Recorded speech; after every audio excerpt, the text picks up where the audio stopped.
Monday morning. It's a beautiful day out there today. At least it is for me. So I'm up in Maryland. While we get going here, while everybody's hopping in, let me know where you're from. I'd like to know. It's always crazy when people are like close to me or where I grew up or places I've visited and just maybe places I don't even know about. So where are you guys all from? Welcome in. We're going to talk about skin today.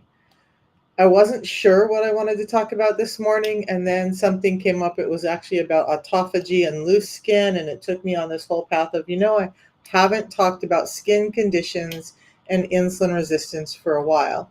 So I want to talk about it this morning because your skin is your early warning system for diabetes, insulin resistance, metabolic syndrome, all of this stuff, and it's telling you without lab work that you have a problem.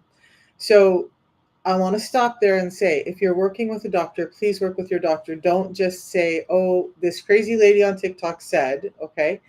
But I want you to be able to be self-aware and understanding what's going on. So let's dive in. Your skin is like every other organ in your body, it has insulin receptors all over it. And your skin actually needs insulin for a number of different functions. And when that starts to break down, it shows up and it says, "Oh, something is going on. It's just not right. And we need to pay attention." So let's go over some of the things. I'm going to talk about a lot of skin conditions that I normally talk about. And then I'm going to talk about a couple that I don't normally talk about, and we're going to try and wrap this all up. So, we're going to start with the top two signs that I consider. If you have them, know that you're likely insulin resistant. And by the way, before I go off on all this, this video will be on YouTube later, because I stream live on YouTube and Facebook. It's also on Facebook if you follow me there. But if you know anyone, if you're listening to this and you hear something that triggers it, like I know somebody who has this or I have it, if you know somebody who's suffering with these things and not getting answers, please send them my video later, or now, so that they might understand. How do you know if you're insulin sensitive?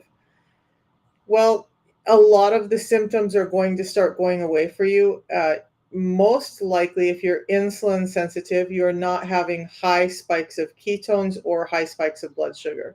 So, if your body knows what to do with the energy is not going to hang around in your bloodstream for very long. It's going to get used up and distributed properly. So, that's one good sign that you're becoming insulin sensitive is your blood sugar spikes start to drop because your cells are actually taking in the energy. Now, let's get back to the skin. The two top signs that I talk about for insulin resistance and your skin are both signs that that energy is just too much in the body. So they are skin tags and acanthosis nigricans, or those dark velvety skin patches in your underarms, on your neck, in your groin. Basically, the acanthosis nigricans is happening where skin rubs. So skin tags actually show up in the same place. So these are two that I like to talk about. If you have skin tags, if you have acanthosis nigricans, it's a very high likelihood, almost absolute, that you have insulin resistance. Whether you're heavy or whether you're thin, you're still having a problem with energy in the cells. It's just not happening the way it's supposed to. In these two particular things, what's happening is you're getting too much into the skin. So let's start with skin tags. Skin tags, you only have two skin tags. So, Jenny, it doesn't matter whether you have one or whether you have two or whether you have 10, you're starting to have a problem, right? Your body's telling you something is going on. So this is what's going on for most of us with skin tags. It's not just that, "Oh, I'm getting older, it's genetic." None of that is true.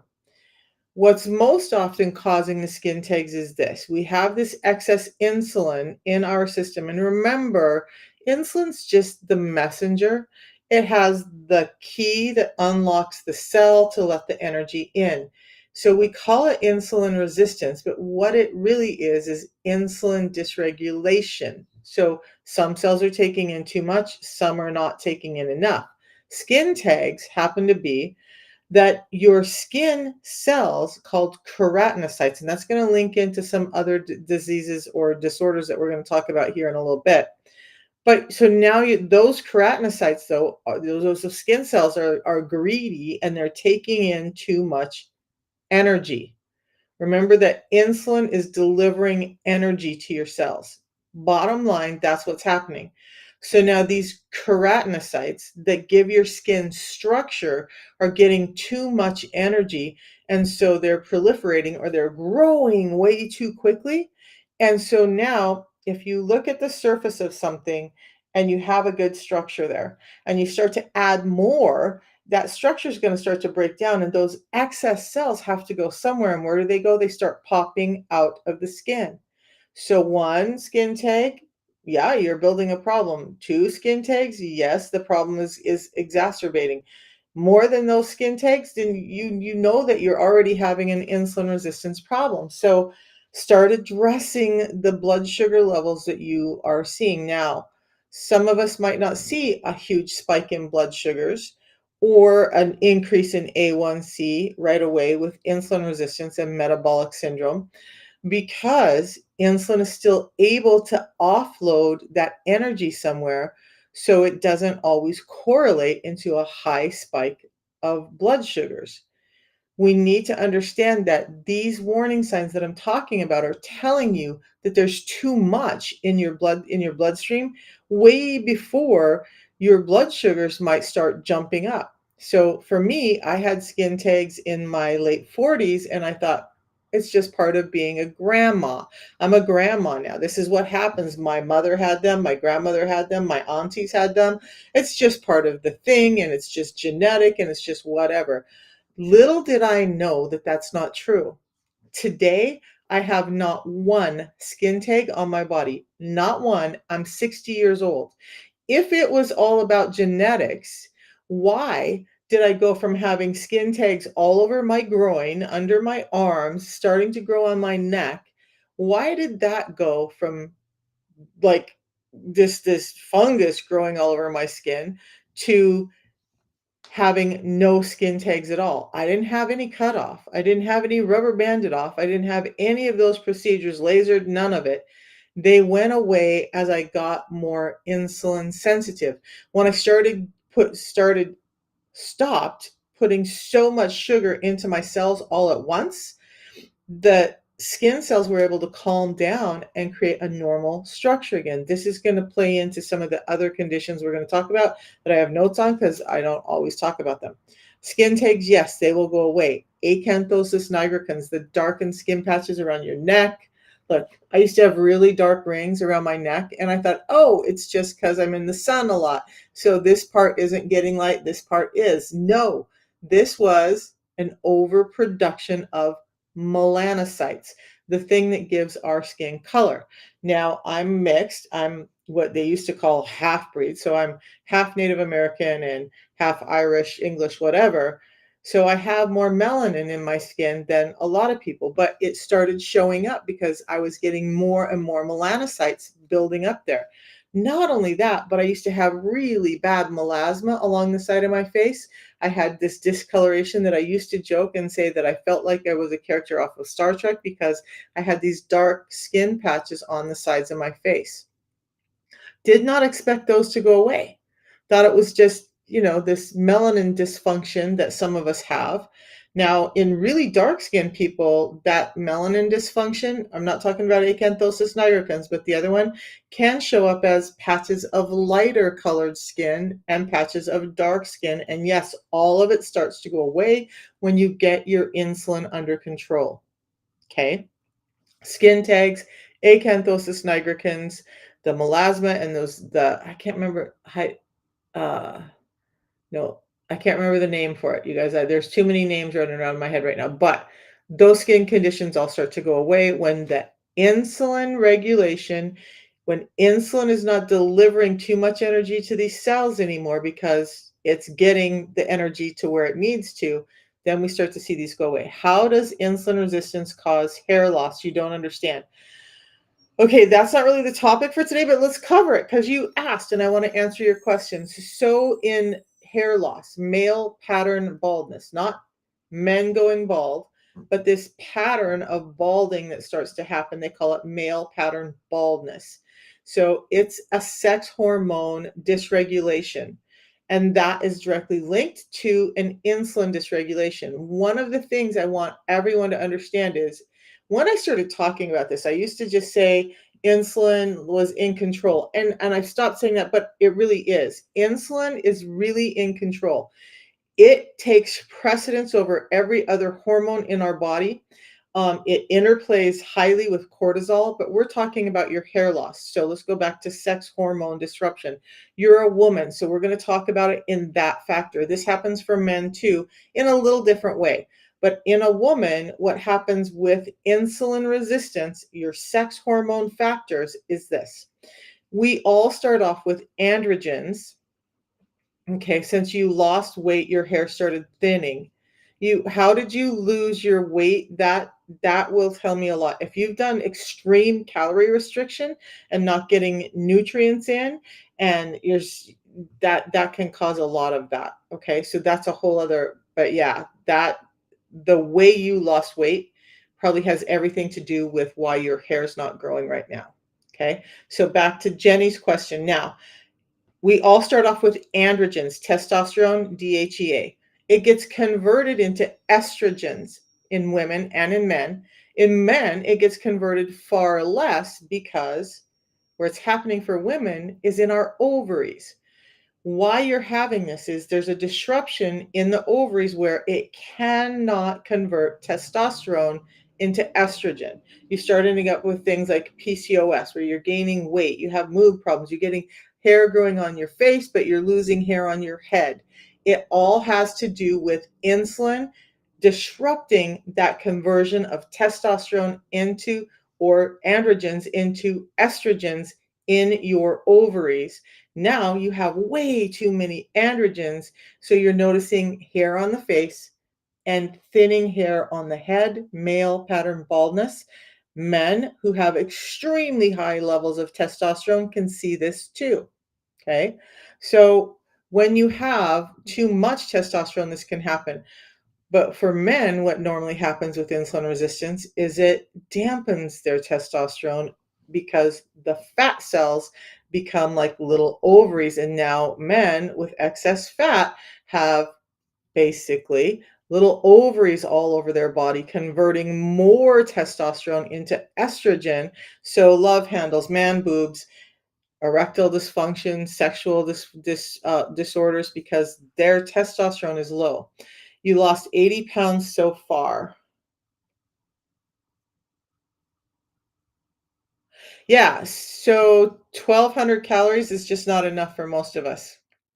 That's just the problem, you guys. When we do all this calories in, calories out stuff, you're you're not getting in enough nutrients to your body most days. Okay, so 2,000 calories is about where we need to be, and implement some intermittent fasting. Message me or just keep following along. And we'll talk about some of those issues. 1,200 calories, unless you're tiny and very sedentary, is just not enough.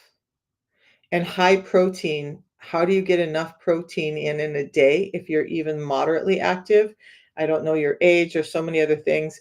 How can you get in enough protein in a day if you're only getting in 1,200 calories? And also, with your protein, you need to be pairing it with fats, which are high calorie laden substances that don't spike your insulin, but you're probably not getting in enough fat if you're only doing 1,200 calories a day. Okay. And low carb is a lot different to a lot of different people. So that doesn't tell me. You started the doctor now diet. I'm taking vitamins now and fiber. Okay. All right. So back to skin. You eat chicken with avocado. Well, try butter, ghee, avocado oil, olive oil. I don't restrict any of those things. Actually, you guys, I this is another topic. Tomorrow I'll talk about it because today I'm doing my 36-hour fast. Tomorrow should be a fed day, but listening to Dr. Bosworth, I'm going to do a day of eating butter to help with my ketone levels and some of the metabolic functions that seeing at 60 years old. We'll talk about that tomorrow. Good morning, Nelda. It's so good to see you this morning. Okay, back to skin. We talked about acanthosis nigricans. We talked about chicken skin, not chicken skin, skin tags. Chicken skin can be related too, guys. We'll talk about it in a bit. All right. So that was an odd little moment for me. So those two things, acanthosis nigricans, skin tags, they can and will go away when you get your insulin under control. Why turkey bacon? Red meat, fatty fish, those are good things to eat. I don't do a lot of turkey at all because it's just too lean. The uncured no nitrate I'm down with, but this whole thing of eating only turkey, it's just too lean and you're not getting the fats you need for hormonal regulation to happen properly.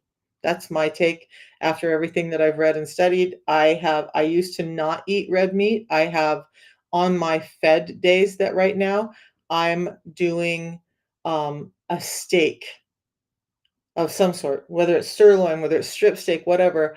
But I try to do a steak. It's sauteed in butter, covered in some good spices, and that's it. And eggs, I love eggs. I had 4 eggs in the egg boil recipe with chicken stock, whole cream, butter, and spices yesterday morning. I had a hard time finishing all 4, but boy, do you stay full afterward, and they're amazing for you. And stop taking the yolks out of your eggs.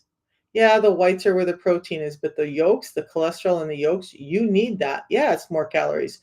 You need that. God put it there for a reason. Why are you taking away that something that God put there? Don't know, but let's stop it. Okay, some people claim insulin resistance is aggravated by fat in cells, so they recommend no fat. Oh my God. Not at you, at the people who are saying that. All right, so your fat in your cells is stored sugar predominantly. The fat that you eat is not relative to the cholesterol in your veins. It has more to do with the sugar than it has to do with fat. They recommend no fat because they don't understand what's happening. Your fat, you now I'm all like, we're supposed to be talking about skin and we're talking about all this other stuff, but I don't care. So protein builds is the building block in your cells, predominantly your muscle cells, right? You'll notice a little thin layer, even if you cut into a steak or something, you'll see these little like strandy things all throughout that layer, that membrane that holds that together is built of fat. So if you have all this protein coming in and you don't have fat to create the membrane that's holding that structure together, you're going to have problems. That fat is going to exceed the membrane. That's why we see rhabdomyolysis, where people's muscle cells just explode and now they have this big, huge thing going because the membrane isn't built because there's no fat. And fat does so much more. Fat, the brain loves fat. You guys, this whole don't eat fat, don't eat red meats thing is being disproven every single day. So fat, that whole thing from Ansel Keys, it's well over 60 years ago now. He had a presupposition. He said, what if fat is why this president had a heart attack? What if he had a diet high in fat and that's what caused it? And you know what happened? The diet industry said, yay, because fat keeps us satiated. Fat has more calories, but it keeps us satiated. So we're not wanting to eat all the time. But you know what keeps us hungry all the time? You know what creates this insulin resistance? You know what's really creating the heart disease? Because now I'm excited. Sugar. That's what's causing the fat in your bloodstream. And I talk about it multiple times a month. We can talk about it later this week. But fat is created in your bloodstream by sugar. Fat, the fat that's causing people to have non-alcoholic fatty liver disease, fructose and glucose. That's what's causing that in there, not your dietary fat. Now, when I'm talking about dietary fat, I'm talking about predominantly omega-3s, saturated, and some monounsaturated fats. Those omega-6s, all the seed oils, all of that stuff, absolutely that can start to cause problems in a number of ways, not the least to mention that those omega 6s, high amounts of omega 6s, the seed oils, the highly processed and refined oils, can cause you to be more insulin resistant, meaning your cells can't use the energy that they need. So now you have a buildup of those bad fats in your system that can cause a problem for sure. So get rid of the seed oils. Stop eating sunflower oil, safflower oil, grapeseed oil, all of those things. You guys, if you can squeeze it and get an oily substance out of it, great.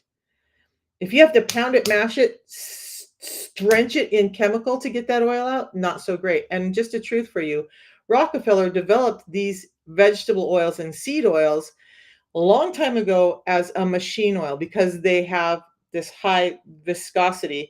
They don't break down when they're heated at a high rate. But you know what happened? He was like, well, we're not selling enough of this as a machine oil that's been highly drenched in a chemical called hexane, which is causing more problems for you. Now we're going to say, well, it's made from a food product.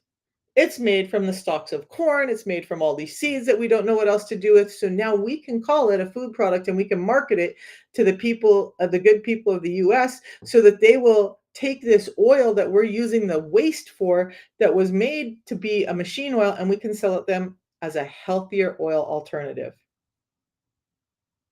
Wow. That's where fats cause the problem. The fats that I talk about, the fats, and I forget that, you guys. I forget that I don't go over this every single day, but the fats I'm talking about that are healthy that you should eat, every time I have protein, I have fats. It's crazy to me. My son went through a nutrition class in college. By the way, who writes the nutrition classes, the books? The food industry does, and so does Big Pharma. Do they want you to understand that if you eat healthy fats, if you start focusing on protein, you're going to be less hungry, you're going to buy less sugar, you're going to need less medications? Do they want you to know that? Probably not. So just, stop a second because I didn't know all this either, you guys. I didn't know all this till I jumped down the rabbit hole. The oils you want to focus on, and then we're going to get back to skin maybe today.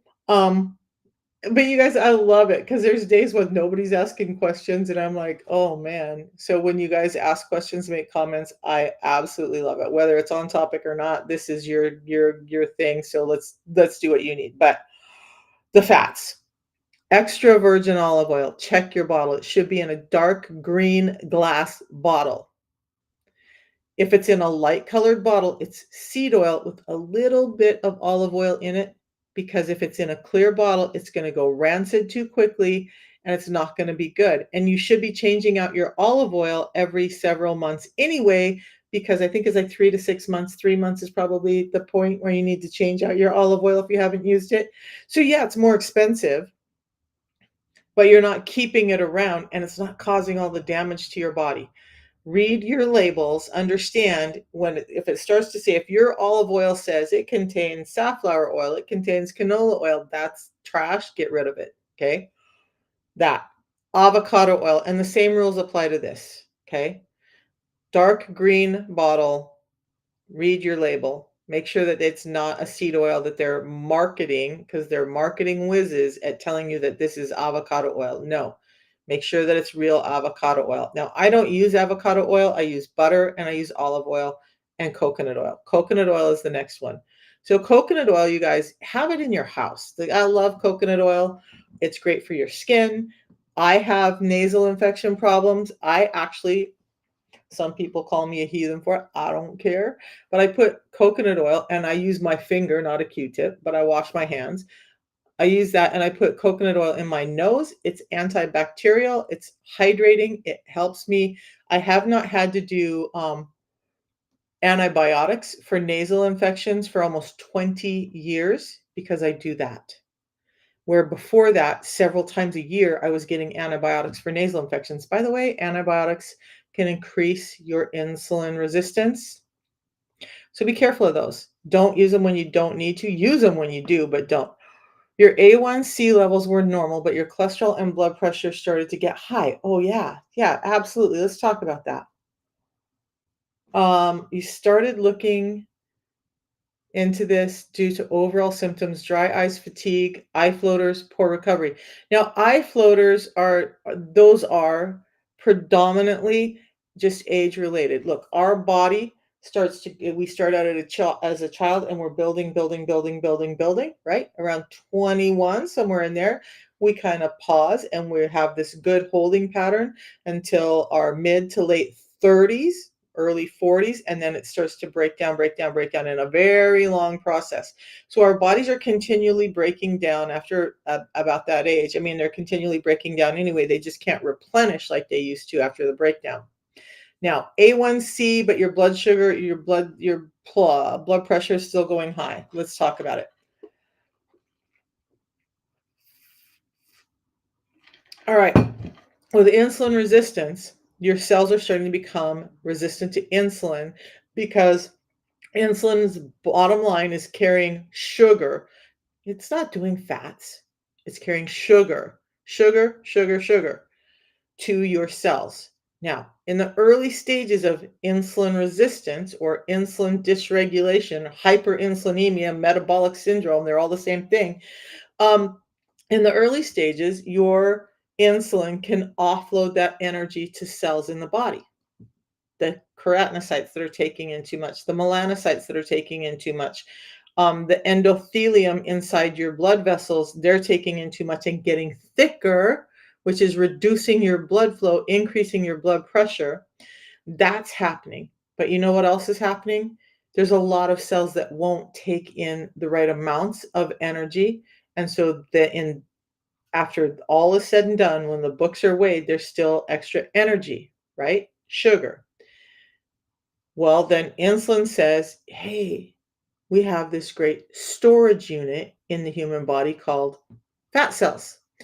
So I'm going to take this over to the storage unit because there's more packages coming in. This person's eating every 2 hours. They're eating things that are carbohydrate laden. They're eating, eating, eating. So I got to get rid of the package I got because there's more that I got to go get. So it drops off those packages in your fat cells. You're getting heavier. You're starting to see some other problems like the endothelium in your blood vessels getting too thick, but your A1C is not going up because at this point, although most of the cells are resistant to insulin, insulin still is able to offload it and keep that blood sugar level down. Insulin reduces blood sugar levels. Glucagon increases blood sugar levels. We'll talk about that in a bit. So it's going into your fat cells. It's going into other cells like these skin tags and whatnot that are not as noticeable to people as a blood draw that says, hey, my blood sugars are high. This could be going on for 10 years. For me, it was about 20 to 30 years because I was active enough before it ever starts to show up as, hey, your blood sugar levels are coming up. Hey, your A1C is starting to peak up. My A1C got to 7.4. My blood sugar levels were at 260 every morning. Now they're at about 98 every morning, and my A1C is about 5.3 the last time it was checked. Hmm. Hmm. That means that I've reversed the insulin problem. I would no longer be diagnosed as diabetic by anyone, but you can have a normal A1C level and still be having insulin resistance behind the scenes for 10 years or more before it ever shows up as your A1C getting high. Okay. So I hope that helps that. Now, insulin resistance is, uh, scientists are saying that 95% of hypertension, because that's the other thing you mentioned, is linked to insulin resistance. And that's a whole other talk, but absolutely can happen. Okay. Um, is cutting sugar cold turkey a healthy approach? It's not an unhealthy approach, but it sure is damn hard. So we're going to talk about how you can manage your sugar, not have to cut it all out and still reverse your diabetes like I did. Because I did not cut sugar out. You guys, yesterday was a fed day. Full stop. Like I ate my egg boil in the morning. I had a steak at lunch. I tried to have I couldn't eat all of it. A chicken with on a potato. That was the most carbohydrates I had till that point. But then yeah, I wanted something a little sweet. So you know what? I had a Butterfinger. Okay. Is that the healthiest thing I could eat? No. Does that add any nutrition to my body? No. Did it give me a dopamine factor? Yes. But you know what I did? It's just the same thing I did protein, not protein, I did fiber before I had the sugar to slow down how much that sugar spiked my blood sugar so that I don't have those problems, okay? Um, Now, but let's talk about cutting sugar cold turkey. One of the caveats I will say is this: when you're dysregulated with how your body can utilize energy, sugar, energy, it can cause some pretty wild swings in your energy readings or your blood sugar levels. So you may end up with some extremely low blood sugar levels because you have this really high insulin that's trying to deliver energy, and you have not taught your body how to do anything but run on sugar, and so it can cause those sugars to go low. I mean, that's a pretty simplified view of it, but that's what happens. You can have low blood sugars, and until your metabolism knows how to act right, um, it can be a problem with a normal energy regulation in your body. Now, doctors like Dr. Fung put people on a no sugar diet and a fast, a complete fast for multiple days to help reverse their insulin resistance, but that is definitely under the supervision of a physician. If you have wildly dysregulated blood sugars, rather than cutting it all out, unless you're working with a doctor, I would get rid of the bagged, boxed, barcoded sugars. Focus on things like berries, pears, vegetables. Do you guys know that a lot of your vegetables are very high in glucose as well? So you want to give your body some glucose, fine. Just don't do it from a bagged or boxed or labeled food. Get it from your real foods. Okay. And then I'm going to show you how we start to work on this in the meantime. Oscar, after you started cutting sugar and simple carbs, I don't even notice the eye floaters anymore. Let me do some looking into that, because the last I've had a few eye floaters, but when I've checked it, it just has to do with the fact that I'm 60, and that's pretty typical. But let me do some more research on that. Um, that's interesting to hear. You cut cold turkey and was lightheaded and jittery for the first 2 weeks. Yeah, because your blood sugars were dropping too low and your body wasn't sure how to get them back up. Okay. On the fourth week and losing weight effortlessly and in no cravings. So the more you cut sugar out, the less you'll crave it. That's very true. Okay. Let's What time is it? It's 9:30 already. Holy God, we've been on here for almost an hour already. All right. So I do want to go over some other skin issues. Then I'm going to talk to you really quickly, not really quickly, but I'm going to talk to you about how I reversed all of that and how we can make this more manageable and sustainable so that you're not having to do really crazy things. Because type a 1 in, if somebody tells you that you have to do something that's wildly out of your comfort zone, you're like, I can never sustain that. I'm not gonna be able to do that. It's just not gonna work for me, and so you don't stick to it. You're like, "Ugh, I have to do a lifetime of this. I can't do it." How many of you guys have ever felt like that? Put a 1 in the chat if you've ever felt like it's just too complicated, too restrictive. I can't do it long term. So either you try it and just don't finish, or you just don't start. Yeah, hearts are great too, you guys. So hearts, or put a 1 in the chat, let me know.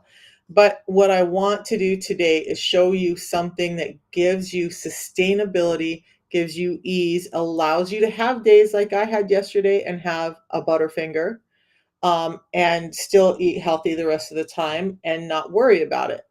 One, yes, get in diets and end up back to square one. That was me too, Oscar. And you know what? So just before we start talking about, I'll talk about the system now, and then if you guys want to hang out and listen to the rest about skin, I will. But um I used to do diets all the time, and I would be really great because I'm really good, really good at focusing for a little while. And I think most of us are that way. But then when it slowed down or it just wasn't working, or I just felt like, oh, this is like 90 days out there, through 6 months out there, I'll start to see some results and this is going to get better. And I just can't. I can't be that stringent for that long. Life is stressful. We have all these things go on. I have some huge food triggers from mama and aunties who and grandma whose love language was feeding us. Like I don't know how many of you all grew up like that. Like their love language is give you some food. I love you. And being Native American, like every time we went to family homes for a visit, didn't matter if we were showing up for 15 minutes, if we were going to be there for an hour, they brought out the food. That's love, right? That I mean, and to be honest, most of them lived through the depression and times where there wasn't food. So giving food was love, and a lot of us grew up with that. Okay, so it's hard to feel to follow these strict, stringent diets, especially when they're way just a flip flop from the way you live. So, what I want to talk to you about is how you can get there, eating the foods you love, and just making some simple tweaks and adding in the nutrition that's missing. Because the bottom line of all of this is why we talked about it a little bit when I started talking about the skin. One of the big things that's really happened is we talked about it when I got all excited about fat. They stripped out fat, which is extremely satiating, but it also gives food a lot of flavor.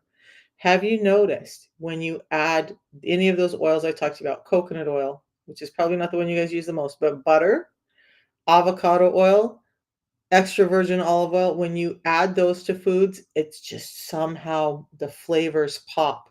The flavors are amplified. That's what those healthy fats do. But when they started saying fats are bad, and the food industry said, hey, this is a good thing for us because fats are keeping people full, they don't want to buy more food, we're going to pump up the sugar. Sugar gets you addicted to sugar. Sugar does help flavor a food. If you notice, most of the foods that you eat are full of sugar. And the more I do this, the more I'm reading labels and I'm appalled. Like I love A1 steak sauce. I never read the label before. I always assumed it was like some tomato and there's a lot of sugar in that. So I'm learning to make my own sauces. But you guys, there's sugar in almost everything that we eat that has a bagged or that's bagged, boxed, or barcoded. So that's number one. All right. Now in today's world, though, with the way it is, like I grew up in North Idaho, had aspirations of having a log cabin out in the woods and growing my own food and all of this stuff. And now I live just above Baltimore, about a half an hour above Baltimore, in some luxury condos, and no place for me to have a garden or do all of the homesteading, or nor do I have time for all of that now, but I want to be healthy. So this is what I do. I understand that our foods are deficient of nutrients. I understand that they've taken fats out of our food, fibers out of our food, vitamins and minerals out that we need, enzymes and other nutrients, and they've actually out of some of our grains and stuff stripped proteins off to make them more digestible and carbohydrate loading for you. But what we need to understand is that the food we have today, even if you're trying to grow your own food, you go to the grocery store and you buy seeds or whatever, wherever you guys get seeds now. Those seeds have been modified, genetically modified, so that they will grow bigger, plumper, juicier, quicker. But what happens is that bigger, plumper, juicier, quicker ends up bigger, plumper, juicier, quicker. We get fatter, right? So we need to understand that even when we're trying to do all the right things, because I've had pescatarians, vegetarians, people who grow their own foods all come and say they've had the same problems. Now, what I do now is before I eat, and I have this even on my fasting day, I have this. And this we're going to mix up right now is not just, I say just as if it's just so simple. It's 7 different soluble and insoluble fibers, and that's key. One source of fiber is not going to do the job that we need. Every fiber has a different action in the body. The 7 fibers in here are all here because they regulate sugar or they regulate cholesterol. Okay, so this packet, I always say 37%, but I was listening yesterday to a teaching, and there was a study where they did this with a very high sugar breakfast of like waffles and syrup and orange juice, reduced a blood sugar spike by over 40%. Um, these these ones reduce it by about 10%. Okay, so a little bit of good there, right? But if you really want to impact your blood sugars, this is the only product on the market that has this formulation. It's patented. It's not that the fibers are patented, it's the blend of fibers that's patented. So this, now, why fiber? Fiber is going to encapsulate those sugars and slow down how quickly it's getting into our bloodstream. Smoothies and fruit juices are all giving us sugar with fiber that's not able to slow down that sugar from getting into our small intestine where the sugar gets absorbed into the bloodstream. This slows that down. So am I not getting in enough energy or vitamins or minerals? No, I'm getting in. Actually, there's vitamins and minerals in this developed specifically for metabolism. So that's what this is, and I got to drink it because it's already getting thick.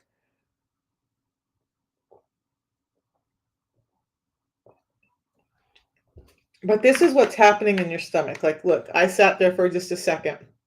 See how that bottle is coated? I didn't do anything special. That's what's happening inside my gut now. When that happens, it's encapsulating all those sugars and those fats and allowing them to hit our bloodstream in a more normal manner. Now, did we come up with something magical and scientific? Yeah, we did.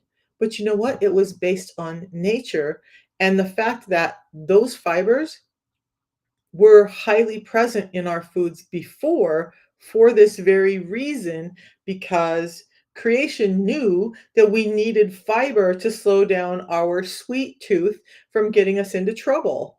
And yet we've stripped it out to say, ooh, you guys like sweet food? You want to buy more of that? Here, have this piece of cake. Ooh, now you're hungry again. Have these potato chips. Ooh, you're hungry again. Have a candy bar. Ooh, you're hungry again. And you keep buying more stuff because that sugar is creating more hunger. It's not keeping you full.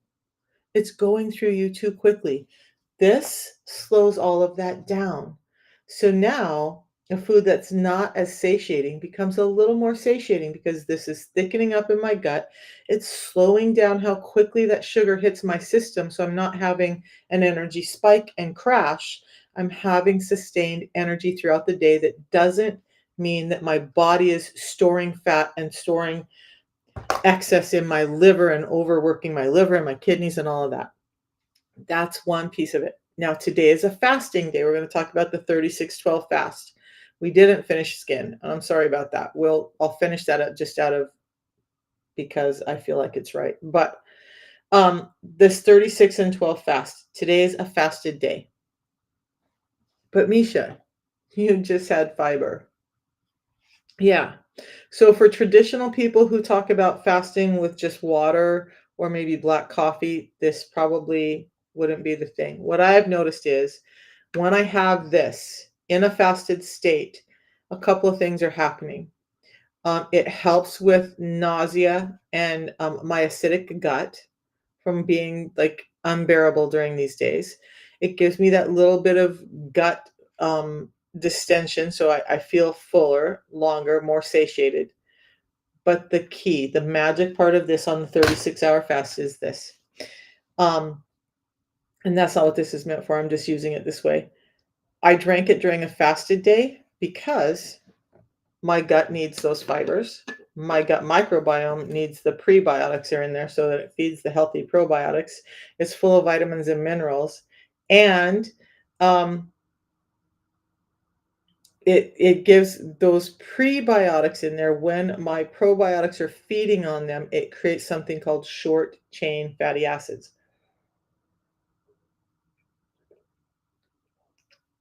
Those short chain fatty acids that I call off gassing, the byproduct of the probiotics eating them, the short chain fatty acids increase ketones. So this comes down to our body has two sources of energy, sugar or fat. Okay. Insulin means we're using sugar for ketones or sugar for energy. When our ketones go up, it means glucagon is likely out and we're now burning fat for fuel. Those short chain fatty acids elicit ketones, which are telling our body we're in fat burning mode. Now I'm going to utilize any fats that I eat much better, and my body's going to understand that it's okay to pull this excess weight off of me to use it for energy and to sustain this body. So yes, I can have that during my fasted day for the purposes I'm looking for. I've done a lot of research. Some says yes and some says no. It's still out as to whether it affects autophagy, but I'm leaning more towards the camp because I see more and more research that says that does not stop autophagy, which is cellular cleanup in my body. Actually, it can help support it. Now, that's just one piece of the system. I do that before I eat, every time I eat. Everybody else, you just need to do this before your biggest meal with carbohydrates and try to get the carbohydrates down. So you eat Mexican food, eat it. Have this beforehand. It's going to help reduce that blood sugar spike. Italian food, you can have it. Indian food, yes. It's gluten-free, it's halal. It's helping your gut microbiome build. It's helping you get in the things that you need to help regulate your blood sugars. There's too many R words floating through my head. Your blood sugars and your cholesterol levels. It's heart healthy. It helps you stay satiated, all of that. But the real key to the system is this.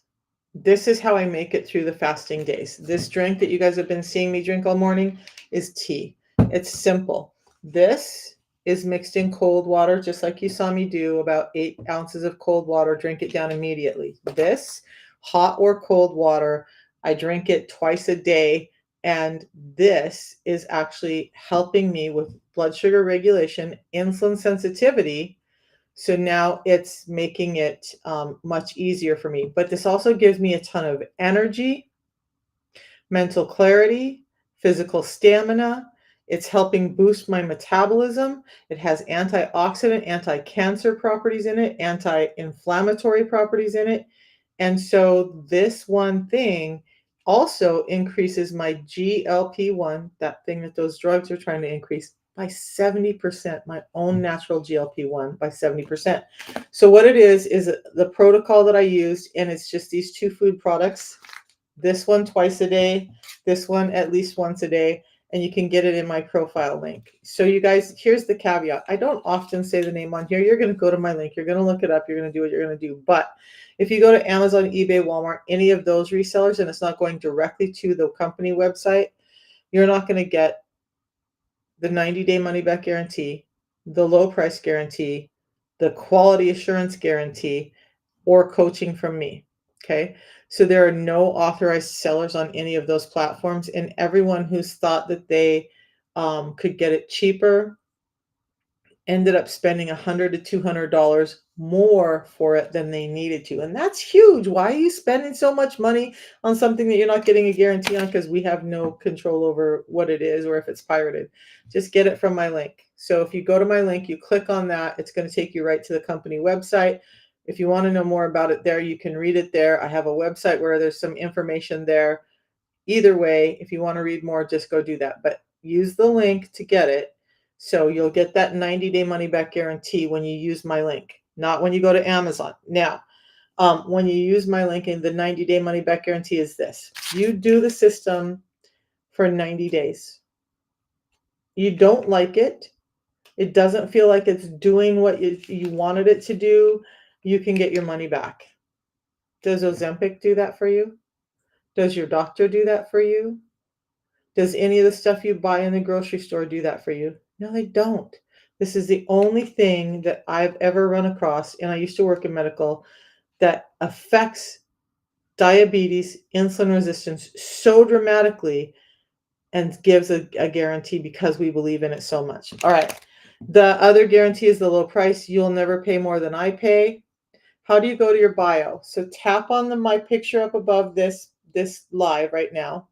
And then when the white box pops up below, you're going to tap on that. You'll be at my bio, my page.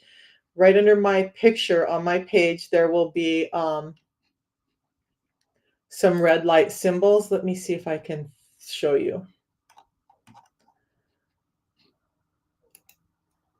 So once you get to there, Oops, this is the wrong one. Well, you'll get there. You'll see some red light symbols right under my picture. Then under that is a link. Click on the link. You'll have a number of options there. Um, so you can find it. And actually my WhatsApp is right there too. So you can message me if you have more questions and just need other answers.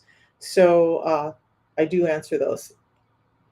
All right. I hope that helps. Let me know if you get to my bio. If not, I'll try and send you the link in a private message because TikTok doesn't let me put the link up here. Over on Facebook, YouTube, it lets me do the link, so I'll put it in over there. Um,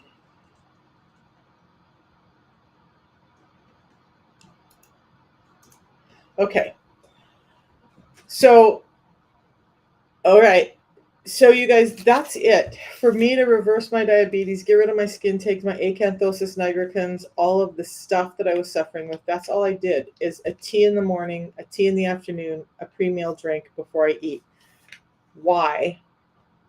This is giving me, besides the fact this has all the other properties I talked about, this has every vitamin and mineral in it needed to sustain life in this one packet.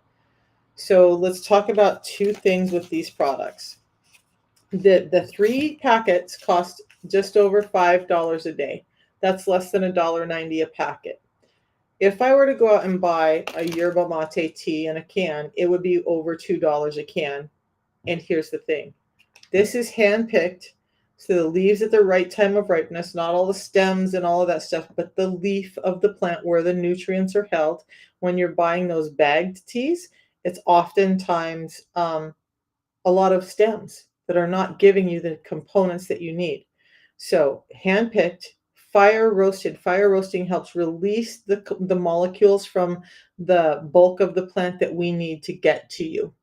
Then we extract those, then we concentrate them, but as a last step, we take it out to a lab in Switzerland because it's the only place that does it, and it puts it through a process called hyperpure, which removes pesticides and toxins. So now you have something that's really high in efficacy. It has none of the negative things that you're looking at, and it's giving you up to 375 times more of chlorogenic acids than a standard bagged yerba mate tea can have. Now, yerba mate in its traditional sense is not very portable, although the Argentinian soccer team uses it. They fly in thousands of pounds of it to every competition. They have, it's yerba is the plant. Mate is a little bowl. So this is yerba mate.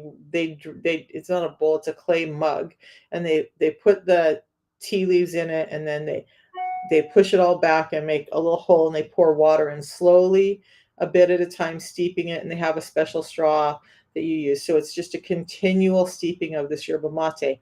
It's a lot, it's kind of a laborious thing. So this allows us to have that yerba mate benefit without all the hassle. I just mix it in water just like I did this. And I put mine in a stainless steel mug so it stays cold, and I sip on it. Or like last night, I made the mistake of thinking I was grabbing this, and I grabbed a apple flavor of this and took it as a shot, and I was like, well, I guess I just got my Unimate in. Um, so you guys just get it in my LinkedIn profile. There are so many wonderful stories about people. Like I just had somebody the other day write me and say their father's blood pressure is already down in a month doing the system. My own daughter's blood pressure got regulated. Her cystic acne got regulated. So many other things. So let's go back to skin. If you guys want to know more about the product, ask me. I will absolutely answer. Evelyn, I can't read that. Why do diabetics have acid reflux issues? Um, all right. So there's a couple of things happening with acid reflux. You, number one, have this overabundance of sugar throughout your system. That in itself is very acidic. Your stomach is very acidic already. Now, acid reflux means that the sphincter above your stomach is not closing off.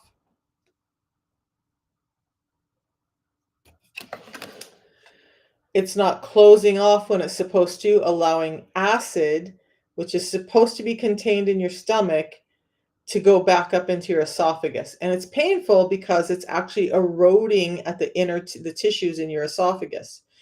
Why that's happening with insulin resistance, you start to have a little bit of muscle deterioration where your muscles just aren't working the same, so they're not contracting. That sphincter isn't closing, your stomach isn't contracting, your intestines aren't contracting like they're supposed to.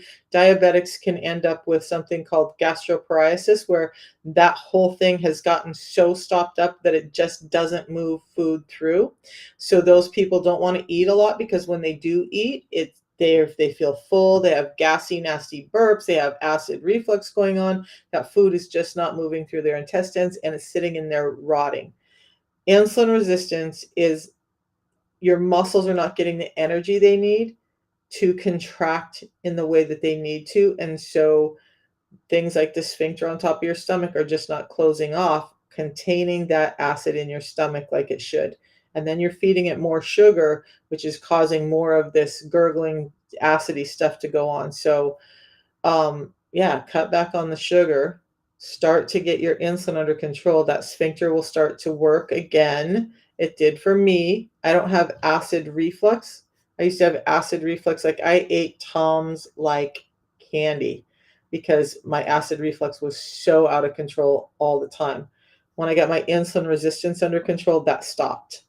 You have allergies, rhinitis and sinusitis. Do allergies due to allergies. So you have to watch what time, what I didn't get that. I don't, will you finish that statement for me? What you consume. Yeah. So here's the other thing. Boy, are we not on topic today, but it's okay. Um, Allergies can be exacerbated with insulin resistance. It's not a talk that I'm prepared to have this morning, but we can definitely talk about that later this week. My allergies got way better when I stopped having insulin resistance. Now, does it mean that I don't have any seasonal allergies? No, it doesn't. I still have some. I still wake up because I'm in a new state, Maryland, across the world from where I grew up for 59 years. So the trees out here cause me to wake up with some impacted eyes, just stuff in my eyes every morning. That's the worst part of the allergies that I suffer here. But before, when I was insulin resistant, I would get hives being outside. I couldn't breathe. My airways would shut down. My skin was always itchy. I always had rhinitis and all of that. I don't have those issues now because my insulin is under control. Why? Insulin resistance in the gut affects your immune cells. It creates more inflammation in the gut, and that all can affect your immunity, is affecting why you're allergic. If your immune system is strong, you're going to be less affected by allergies than when your immune system is weak. Now, 80% of your immune cells are held in your gut. And so when your gut is sick and inflamed and full of all of this excess junk from the sugar, you're going to have an immune system that doesn't work well. So if you're having allergy problems, you probably get colds and stuff really easily too. Um, yeah, you probably just get everything that comes around much more easily because it comes down to your immune system. So for me, I've noticed that my allergies got so much better. So just a quick story. I had something called eosinophilic esophagitis. Now, it still kicks up every once in a while, which tells me that I've been around something, especially when I'm working on furniture. You guys, I need to wear a respirator more when I work on furniture because those fumes will kick off my eosinophilic esophagitis. What that means, it's eosinophils, white blood cells, infection fighters that build up in my esophagus and make that esophagus get tight and restricted, and then I end up choking. So it used to be my allergies were so bad that when I went to a restaurant, which I didn't go out to eat in public a lot because it was, although it's something I can't control, it still is very embarrassing to me that my esophagus would shut off. I can't even drink water and have it go down when that happens. And so if it happens in the middle of a meal, then I'm literally blowing chunks. I could break blood vessels in my face, in my chest, in my arms. I could actually rupture my esophagus from that allergic reaction. I don't, and I used to sit right every time I went to a restaurant, I was like, where's the restroom? If they couldn't sit me near the restroom, I needed to know where it was. Because if I choked, it was so violent and volatile that it was traumatizing to the people around me. So I had to be able to get to a restaurant quick or to a restroom quickly where I could have this episode in private and not disrupt everyone else. The caveat is now, 3 years on the system, 3 years addressing my insulin resistance, I no longer look to see where the restroom is. I no longer care because I don't have those reactions. Okay. So that has to do with allergies. Now, Oscar says, and yes, you get suck a lot, so that just sick a lot. So I'm the same. Yep. Okay. So I started to notice that I would get 2 to 3 colds or flus in the last 2 years, where before I rarely get. So yeah, if your gut microbiome, and so here's this is great conversation, you guys. I love that you're doing this. So it's not just about the big things that we generally think about with diabetes and insulin resistance, it's these little things. So, why this is so important to me in my day, as opposed to um, just dietary changes overall. Number one, I understand that our food today is not giving me what I need. 40 to 75% less dense in nutrients our fruits and vegetables are today than they were 50 years ago. But I want to feed my gut microbiome.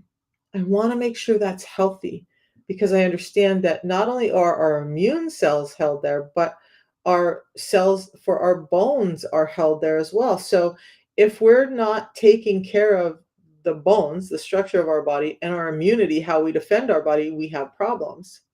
So I want my gut microbiome to be as healthy as it can be. And this has really changed, like, it's really just, I'm not going to get into that today, but it's really changed how that happens. Um, do I ever really catch colds? No, I don't. I don't think it's been years since I've caught a cold. I was in a house that had 5 people in it at the end of the pandemic. Me was one of them. I was one of them. 4 of them, because there was 3 my grandchildren and my daughter. Um, but my granddaughter brought home COVID from the daycare, which then got spread to her brother and sister and her mama. I was in the same house, in close proximity, cuddling with the kids, holding the kids, got tested a couple of times. I never got COVID. They did. Why? I had been doing this system for a year, and my immune system, what I attribute it to is that at that point, my immune system had gotten strong enough to deal with it. Nope.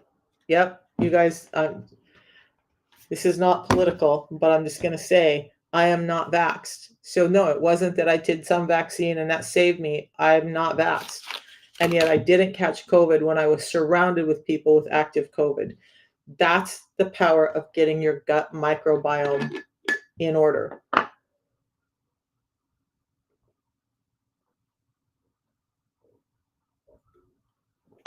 That's part of why I love this system so much, because it's an overall approach to health. So, never caught it. Never, not never. Yeah, I got that.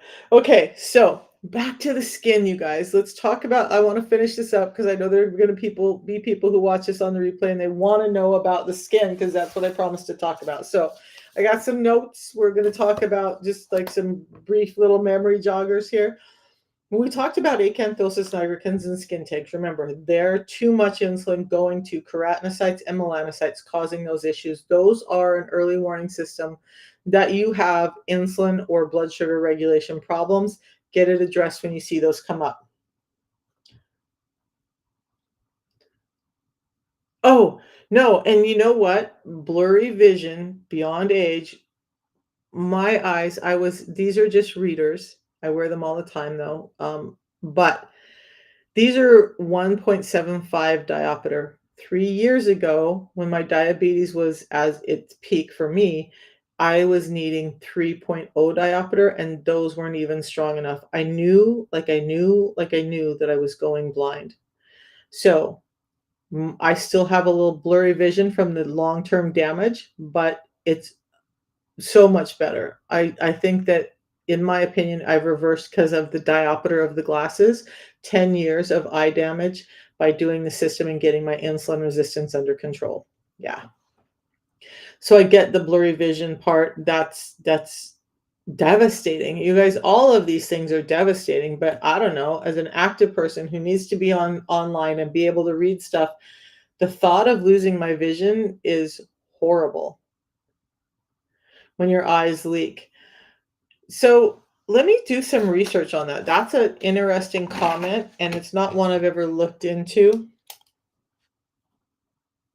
The leaking eyes thing. Let me see what I can find as far as relation to insulin resistance, and so we can address if maybe it is, maybe it's not. I don't know yet. Okay, so skin. Acanthosis nigricans, skin tags. But one of the other things that really affects people with insulin resistance is cystic acne. Now, this is where we have this buildup of cholesterol that's showing up in the skin and clogging up the pores. Cholesterol created, remember when I went off, if you guys were with me that long ago, when I went off about um, fats, it's not your dietary fats, it's the sugar creating the kind of cholesterol and the oiliness that we're feeling that's creating some of this cystic acne. For many people, getting their insulin resistance under control can help with that. Now, there's a whole lot of other conditions that are going along with that cholesterol, right? But so there's inflammation and oxidative stress and all of these things that are happening that's causing this perfect environment for cystic acne. Cystic acne is not as direct as the others, but I'm going to tell you, if you have it, get your insulin under control, you might see some relief in your cystic acne. Yes. So that ring around your neck is that acanthosis nigricans. Like, I had a really dark ring around my neck, and it went away when I got my insulin under control. A1C got better, skin discoloration got lighter. Yes, absolutely. Those things happen when you start to get this all under control. So a couple of the other things, I just got to remind myself: acanthosis nigricans, skin tags, cystic acne, psoriasis, eczema. Two different problems, but still, they're very new science is showing they're very bidirectional with insulin resistance, because insulin resistance increases inflammation. The inflammation from those disorders can increase the insulin resistance. The excess sugar in the system can cause this um, inflammation again and itchy, reddened skin. So what they've noticed is psoriasis was something like, they did a test and they gave some people with psoriasis glucose, a glucose drink. So they separated them into people who were obese and people who were not obese. The obese people with psoriasis had a 4 times higher spike in insulin after the glucose drink than a normal person. The thin people with psoriasis still had a 2 times spike of insulin after the glucose drink. And so that started them on this path of, how does insulin resistance affect psoriasis? And they're studying that now. But there's definitely a bidirectional link, and it's definitely worth a look at. If you get your insulin resistance under control, can it help alleviate your psoriasis and your eczema? Science is leaning that way, but better yet, anecdotal. I have a number of people who had psoriasis who are not having psoriatic flares now that they're getting their insulin resistance under control and using the protocol. So it does seem to be helping. So, oh, you're so welcome. You guys, helping you guys understand this is why I come on in the mornings. It's like, in those comments, Charmaine, those comments keep me fueled for coming back and doing more. Okay. Your A1C. Okay. So now we did psoriasis, eczema, We did cystic acne, we did acanthosis nigricans, and we did skin takes. Those are the main ones. Understand that your skin is your early warning system. If you see these issues, especially if you see multiples of these issues, I would start addressing your insulin resistance. And just know that look, it doesn't take a medication to fix it. We're just talking about some dietary intervention that is actually sustainable and easy, so hang with me. Is yeast starch we use in food causes if it doesn't consume sugar, I don't drink? Okay, is yeast and starch.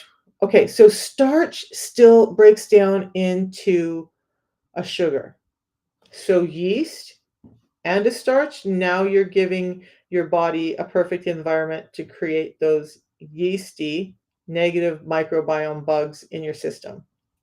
Lots of potatoes and bread together, you got a problem.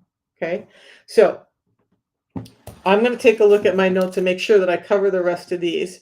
Um, oh yes, all right. So one of the things is if your skin is dry and itchy, like we talked about with these other issues, insulin resistance is causing this overabundance of this sugar in your system, which can cause some itchy skin. If you're having itchy skin consistently, like it wasn't like, oh, I went on a nature hike today and I came back and my skin is a little itchy, but I wake up every day and my skin is itchy. You probably have too much sugar in your system and you need to get that cut back to get that better. Use it to make homemade sauce. Um, I don't have a problem with starch outside of that. It does create more sugars. Um, I don't use any of that. Like yesterday I did have my last meal yesterday was a baked potato. I only had about half of it. I like the starchy taste of potatoes. I do. And I layered it heavy with some chicken, some rotisserie organic chicken. And then I put on some cheese and some melted cheese and some sour cream and tomatoes and bacon, and that was dinner.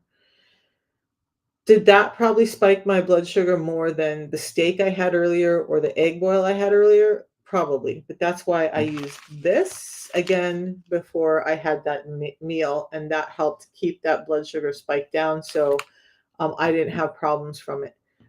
I don't rely on breads and starches a lot because they have an impact on your blood sugar.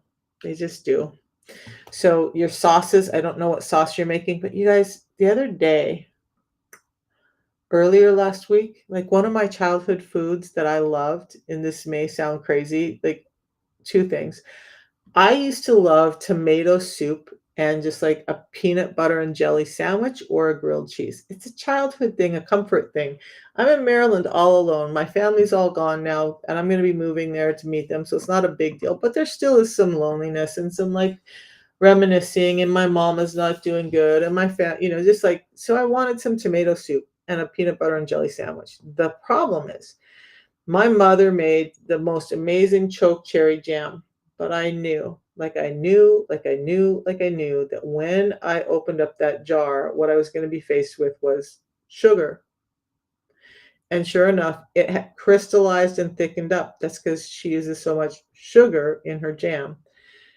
But mama made it. I was having a moment and I had it. Two of these before that meal with tomato soup and a peanut butter and jelly sandwich to help reduce my blood sugar spike. Sauces don't have to have all of the stuff in it, and you'll learn to change that up a little bit, but just know that yes, potato starch, cornstarch, potato starch, they're still bumping up your sugar levels. Bottom line. Okay. So itchy skin. There's a couple of things I don't normally talk about. Shin spots, those little like they call them age spots. When you start to see these little dark spots on your arms, on your legs, that's a sign of insulin resistance, prediabetes, diabetes. Pay attention to your skin. Yeah. So, you know what I use for thickening agents in my skin, in my sauces? Whole cream, whole fat cream, or um, cream cheese sometimes. That keeps things thick for me. I don't use starches anymore. Yeah. So I use fats instead of starches to give a little bit of thickening agent to when I do have something that has a little bit of a sauce on it. Okay, so shin spots, forearm spots, those are signs of insulin resistance. The rest of these, I'm just going to kind of go over them. And so you can start to pay attention. Now, those spots I'm talking about are the little spots, but sometimes you can have these spots on, especially on your shins, your extremities, things are settling where they're bigger, redder spots that start to get hard over time and maybe shiny, definite sign of diabetes and insulin resistance. You see those on your legs, understand, no, this is not just genetic. No, this is not just whatever. This is about the sugar load in your system. Then blisters, and I'm talking about these big blisters that show up on your skin out of nowhere, extra inflammation, and problems happening. You get this blister that can take 2 to 4 weeks to go away. Insulin resistance diabetes. Insulin resistance diabetes. So then, oh yes, this one is interesting. Um, I'm going to talk about this one first. But if you're starting to get skin on your hands, your feet, but that's thickened and starting to feel tight, and maybe it looks glossy or shiny, but maybe your fingertips are starting to curl under from it because it just your hands just feel tight and your feet feel tight and that skin just feels thickened. That's insulin resistance diabetes. Okay. You start to get this little clubbed look on your fingers. If you look down and you see that in your hands and your hands are feeling tight and painful, insulin resistance. Look, it doesn't cost you a lot to get your insulin resistance under control. What it costs you is a little bit of change in what you're doing. Okay. Get the insulin resistance under control. Those things can start to get better.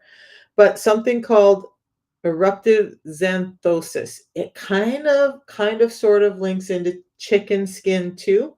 So when we have this excess cholesterol buildup, when we have these excess keratinocytes, chicken skin eruptive xanthosis are a little bit different. Eruptive xanthosis is um, these reddened, yellowed little skin spots. They almost maybe look infected. That's excess fats, cholesterol built up from the excess sugar that you're eating that's popping out of your skin. Your skin is literally erupting with all this cholesterol. Now, not only is it affecting your internal your blood vessels, but it's affecting your skin. You see those red and a little bit yellow bumps that maybe look a little bit like they're kind of infected, and you have them all over your arms and legs. That means you have way too much insulin in your system. Get the insulin out of your system, those start to go away. Chicken skin is the little hard white, just skin colored bumps, keratinocytes being overproduced, and that's causing some chicken skin. Again, the keratinocytes are skin cell structure of your skin, and when you get too much insulin into them because it's being blocked everywhere else, you can show up with chicken skin. Chicken skin can oftentimes, it doesn't always, but it can oftentimes relate to insulin resistance. So here's the thing, I want everybody to check with your physician when you're having severe problems. But I want everybody to be more self sufficient in understanding that taking care of our health means us taking care of our health. We have to be the front line of defense for our health, not relying on everyone else to do it for us. So, understanding that our food system is jacked up and that it's causing 95% of our problems, like all of these skin issues, we need to understand that getting our insulin levels under control can really help us even with our skin. So again, we started out and there's oh, one of the last ones I want to talk about with this, and this one is pretty, I think pretty obvious for most people, but those diabetic foot ulcers. You guys, this one is um whether you've been diagnosed with diabetes or not, you've started showing some swelling and some neuropathy in your feet, and now all of a sudden you have these sores on your feet. They get infected really quickly. It can go right into your bone, it can go right into your muscle. The leading cause, two-thirds of amputations in the US that are not injury related are from diabetes and insulin resistance. Two-thirds of amputations. Now, I'm going to tell you a story, and it's a tragic story. So if you don't want to hear it, tune out now. But when I worked in an infectious disease clinic, we had an amazing young man come in, and he kept having amputations. First, it was like his toes, then his feet, and partway up his leg, then further up his leg, and further up his leg. And multiple times we saw him in as we were administering the antibiotics and whatnot, to help him heal because he was having this problem. He was diabetic. He was in his mid to late 20s. Beautiful, young, vibrant wife. They got married just before all of this started happening. He never got his diabetes under control. The last time I saw him, his legs had been completely amputated up to his groin. And I kept thinking, how much longer can he live like this? A few months later, I heard that he had passed. Okay, so you see foot sores, you have these other things. I'm going to ask you to please get your insulin resistance under control. Been tight the past few weeks, thought it was gout. So gout is also related to insulin resistance. I've done talks on gout, and we can do that again later. But absolutely, the tightened, thickened skin is a sign of insulin resistance. Gout would be red, inflamed, big, swollen, where uric acid is building up in those extremities, but still linked to insulin resistance. Okay. So all of these skin issues, you guys, I stopped on the last one because it's heartbreaking. You spend so much time with people, and this is how I feel on here a lot of days too. Like, you spend so much time with people trying to help them and trying to tell them. And unfortunately it was very big pharma driven. So every solution was all this big pharma stuff. And some of them are life-saving. I'm not going to say that they're not, but it's hard when people don't hear you. And a man who hadn't even turned 30, who at one point looked like he had his whole life ahead of him, lost his life because of insulin resistance, turned diabetic. It's a devastating disorder, and I just want people to understand we've got to get control of this. Okay. You're so very welcome. I will be back on Wednesday morning. You guys, I started cutting it back to Monday, Wednesday, Friday. But then I really miss you guys on Tuesdays and Thursdays. So I don't know. I may start coming live again on Tuesday and Thursday morning just because I love doing what I do. And yeah, these are all housed on YouTube later. So it's Brilliant Health with Misha on YouTube. You'll go there and find all of my videos. If you need to rewatch or hear something or look at the stuff on heart disease or gout or lipedema or any of the topics I've covered, go watch it there. And I appreciate you all. I do need to get off of here too because it's been almost 2 hours now. You guys were amazing today. I loved all the questions. I loved all the interaction, and I'd love to see you back. But most importantly, I hope you got some information that can help you understand what to do. I'm going to plug this one more time because this is really the reason I'm here. You guys, I was diabetic. I thought that I was going to be gone by the time I was 65, at the least, most 70. I had hypertension that was out of control. I had sleep apnea. I had neuropathy and edema and all the stuff. I had a walker, a cane, a disability plates on my car. I was headed towards a wheelchair. And I was like, how could I go from being a world champion athlete to this in just a few years? Insulin resistance is what caused that to happen. So I tried everything. I worked with multiple doctors. I had so much lab work and tests and whatnot done because nobody was connecting all of these disorders to my insulin resistance or even addressing insulin resistance.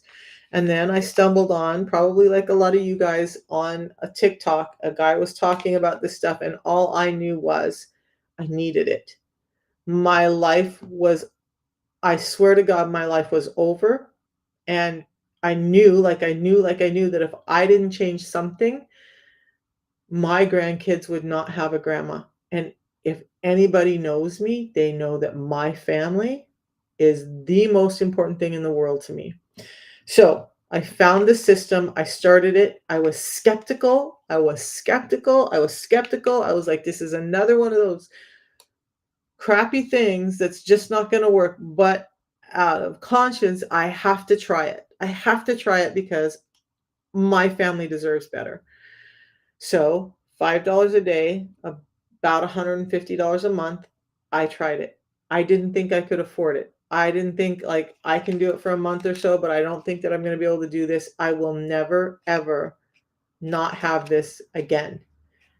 No more walker, no more cane, no more disability plates. I can go up and down stairs without handrails, which was impossible before.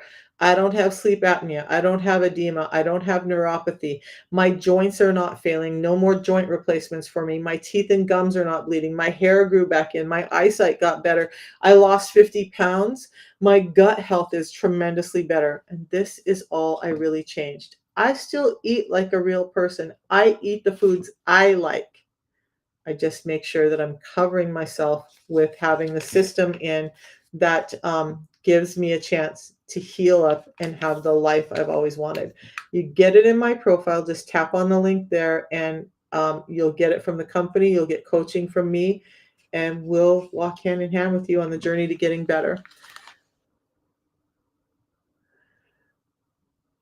Okay, so just use the so here's the thing. Thank you for that comment, and I appreciate you so much. That means a lot to me. So, you don't have to order 3 months at a time. Let them put it on auto ship, and here's why. When you do it on auto ship, you're going to save $10 off the cost of the product. They're not going to charge you shipping. That's $10 to $15. So now, just by putting it on auto ship, you've saved $25 off the cost of the system for a month. But the caveat is they will let you cancel at any time. So it's not like you try this and then 60 days later you're like, I really can't do another month. And they're like, nope, sorry, you've got to. No, they're like, okay, sorry that this isn't working or whatever's happening, and we'll cancel this now for you. Just do the auto ship, do it 1 month at a time. You'll never run out, and then you'll get messages from me. We'll start to work together and get your health better. It's so devastating when you figure out we've been damaging our bodies for years. Oscar, I agree. So I don't talk about it. I do talk about it a lot because my heart's been damaged because my hypertension was so out of control for years. For over 20 years.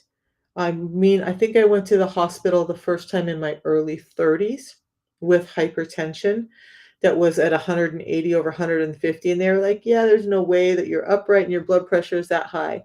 They took my blood pressure 3 times and immediately ran me back to observation. And from that point on, they were doing everything they could to get my hypertension under control. Not one medication, not one doctor was able to get it under control. I threw away 13 medications 3 years ago, and I've not refilled any of them since. And my health, my labs, my everything is better than it was in my 40s. My blood pressure is about 112 over 70 every morning now. My skin, I've lost 50 pounds. I used to have this droopy skin thing between fasting and getting the right nutrients in. My skin has tightened up. My skin is not as wrinkled. It's not perfect, but I don't do, you guys, I don't do crazy skincare routines. I don't do Botox. I don't do any of the stuff. I don't do any of that. I don't even dye my hair because I want you guys to see what my hair looks like naturally while you're insulin sensitive at 60. Okay. It really affects your whole health. So there's where you get it. I'll be back. I'll just come back tomorrow. You guys gave me a lot of stuff to talk about. So we'll talk about some more things tomorrow. Join me, ask more questions. I love when you guys do that. It either gives me a chance to talk so someone else can hear it, or it gives me a chance to go research and then come back and talk. Either way, it's a good thing. All right, you guys, I'm going to head out. We'll talk to you tomorrow. because I miss you guys when I'm only doing this 3 times a week. All right. Have a good day, everyone. Thanks for joining me. Love you all, by the